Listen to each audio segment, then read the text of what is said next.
1 peso coin na pwedeng bilhin sa halagang 1,000 hanggang 1,500.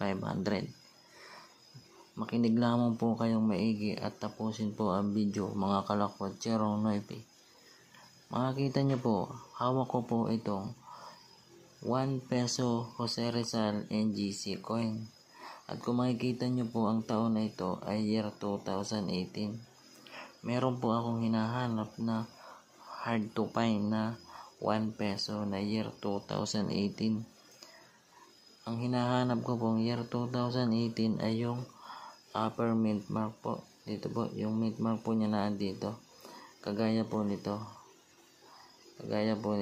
Ayan po. Yung mint mark po niya dyan. Na brilliant condition. Baka po makakita kayo ng mga 5 piraso na year 2018. At ilalagay ko po sa frame. Kailangan